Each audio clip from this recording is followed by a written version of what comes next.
Break کے بعد ایک بار پھر خوش آمدید. آپ دیکھ رہے ہیں پروگرام نیوز نائٹ اور آج کے پروگرام میں ہم بات کر رہے ہیں عائشہ اکرم کیس کے حوالے سے, ٹک ٹاک کے حوالے سے, اور سب سے بڑھ کر عائشہ اکرم کے اس کنفیشن کے بعد کہ یہ تمام تر واقعہ پہلے سے پری پلان تھا.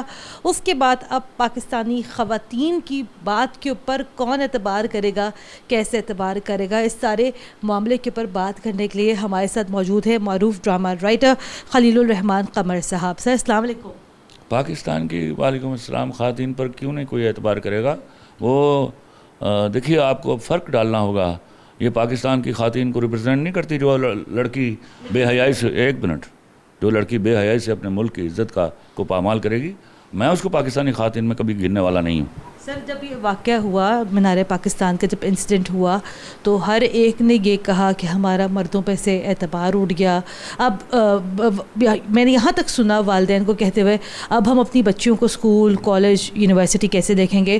تو ہمارے یہاں تو سر آلریڈی ایک بڑا پرابلم ہے کہ ہمارے ہاں خواتین جب تک روتی نہیں ہیں نا, تب تک کسی کو ان کی بات کا اعتبار نہیں آتا.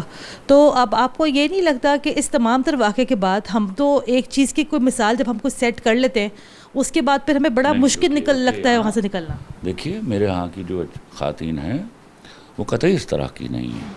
وہ اس طرح مینار پاکستان پر جا کر یا کسی تاریخی مقام پر جا کر اس طرح کی بے حیائی کا مظاہرہ نہیں کرتی. جو پہلے دن جو پہلی خبر پر جو امپیکٹ آیا تھا وہ بالکل یہی تھا, کیونکہ ہمارے لیے بڑی خوفناک چیز تھی کہ یہ واقعہ میری زندگی میں کبھی نہیں ہوا کہ ایک لڑکی کے اوپر 200-250 لڑکے پل پڑے ہوں. لیکن وہ 200-250 لڑکے, اب سمجھ آتا ہے کہ پل نہیں پڑے تھے, وہی جو پلان جو موو چل رہی تھی اس کو بچانے کے لیے آئے ہوئے تھے. یہ اللہ کا شکر ادا کیجئے کہ آپ کو وہ تفریق ہو گئی ہے. اس ایک واقعے سے آپ کو سمجھ آ گئی ہے کہ میرے ہاں کی عورت ایسی نہیں ہے. She does not represent my women at all. So میری خواتین کے اوپر اس طرح کی بے اعتباری کا لیبل نہیں لگنا چاہیے. لیکن سر, آپ کو یہ نہیں لگتا کہ اس کے پیچھے کہیں نہ کہیں ایک وجہ یہ بھی ہے کہ ہمارے ہاں لوگوں میں شارٹ کٹس, جلد جو ہے کم وقت میں زیادہ جلدی مشہور ہونا, ٹک ٹاک کے اوپر زیادہ فالوورز دینا, کہیں نہ کہیں اس سب کے پیچھے یہ بھی وجوہات ہیں؟ دیکھیے, بے روزگاری پہلا ایشو ہے. جب ملک میں آبادی زیادہ اور اس کے ساتھ پروپورشنیٹ بے روزگاری زیادہ ہو جاتی ہے, اور جب میں آپ کو بتاؤں, جب ہمارے ہاں کے مرد اپنی ذمہ داریاں نہیں اٹھائیں گے تو ان کی بہنوں کو یا ان کی بیویوں کو جا کے ایز این امپورٹنٹ ایشو کام کرنا پڑے گا. تو یہی ہوگا. لڑکیوں کو ہمیشہ مس یوٹیلائز کرنے کی کوشش کی جاتی ہے, اور اللہ معاف کرے, یہ تو ساری دنیا میں ہو رہا ہے. میرا معاشرہ تو بڑا, ایک سن لو, میرا معاشرہ دنیا کے باقی تمام معاشروں سے بڑا بہتر ہے, کیونکہ ہمارے ہاں آج بھی وہ شرم اور حیا لوگوں میں موجود ہے. 22 کروڑ کی آبادی میں اکا دکا ایسے گھٹیا واقعات ہوتے ہیں, اور ایسے بیڑیوں کو, یہ لڑکی بھی وہی بیڑیا لڑکی ہے, اور اس کے ساتھ ملے ہوئے وہ لڑکے بھی وہی بیڑیا ہے. آپ کو خلیل الرحمان قمر صاحب اس سارے معاملے بات سن لیں پوری, لیکن بعد میں ڈالیے. بہت ضروری ہو گیا ہے کہ ان لڑکوں کے ساتھ ساتھ جو اس ساری پلاننگ میں شامل تھے, اس لڑکی کو بھی اب آپ اپنا نشان عبرت بنائیے, تاکہ آپ کو پتہ چلے کہ شارٹ کٹس میں زندگی نہیں ہے. شارٹ کٹس میں بے حیائی ہے اور ضلالت ہے, جو آپ کی نہیں, صرف آپ کی نہیں, بعض اوقات آپ کے ملک کی عزت کو بھی لپیٹ میں لے لیتی ہے.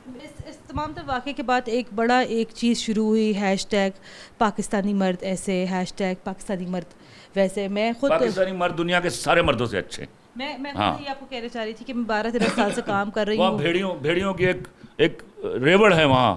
اگر آپ وہ سویلائز کنٹریز میں چلے جائیں, وہاں صرف لا پریویل کرتا ہے, اس لیے بچے ہوئے ہیں. ورنہ اس واقعے سے سبق سیکھنا چاہیے. دنیا کا موسٹ سویلائز ملک گنا جاتا تھا امریکہ. اور ابھی میں آپ کو بتاؤں, میں ایک پروگرام میں تھا سمیع ابراہیم کے ساتھ, تو ہی لیوز ان امریکہ. تو انہوں نے مجھے بتایا, Khalil Sahab, there are new bridge areas in New York this time in 2021 جہاں آپ رات 10 بجے کے بعد نہیں جا سکتے. اور آپ یہاں لاہور میں, یہاں پشاور میں, یہاں کراچی میں, کوئٹہ میں, اسلام آباد میں, آپ you can go any time, nobody can touch you, you know. آخر کل تک تو یہ بیان تھا, ہمارے سٹی 42 پہ بھی چل رہا تھا, ہاتھ جوڑ کے کہہ رہی ہیں عائشہ اکرم دنیا کی سب سے جھوٹی لڑکی ہے. اس نے میرے ملک کو بدنام کیا ہے. وہ مسلسل کہہ رہی ہے میں نے کچھ نہیں کیا. وہ تو اچھا حلفن تو یہاں بڑا کچھ ہوتا ہے، آپ کی عدالتوں میں کیا کیا حلفن نہیں ہوتا، اور آپ کو عقل ہے کوئی کہ وہ حلفن کتنی دیر سے کیا کچھ نہیں کہہ رہی، اور ہر دوسرے دن وہ بیان بدل لیتی ہے. تو میں تو اس حلف نامے پہ کے صدقے جاؤں جو وہ دیتی ہے اور کوئی سنتا ہے اس کو. اب اس کو پکڑے، اس سے میرے ملک، وہ وکٹم نہیں ہے، میرا ملک اس کے سامنے وکٹم ہے. شی از دا کلپریٹ. سر بہت شکریہ آپ کا. اس تمام تر معاملے میں خلیل الرحمان قمر صاحب اپنے خیال کا اظہار کر رہے تھے، اور ان کا یہاں پہ کہنا تھا اس سارے معاملے میں عائشہ اکرم وکٹم نہیں ہے، سارے معاملے میں جو وکٹم بنا ہے وہ یہاں پر پاکستان بنا ہے، پاکستانی عوام کی عزت بنی ہے. اور جیسے کہ ابھی آپ یہاں پروگرام میں بھی دیکھ رہے تھے کہ ہماری عوام جو ہے یہاں پر کہہ رہی تھی کہ اس تمام تر معاملے کو اس کے منطقی انجام تک پہنچایا جائے تاکہ مستقبل میں کوئی پاکستان کے ساتھ ایسی بھونڈی سازش کرنے کی کوشش بھی نہ کر سکے.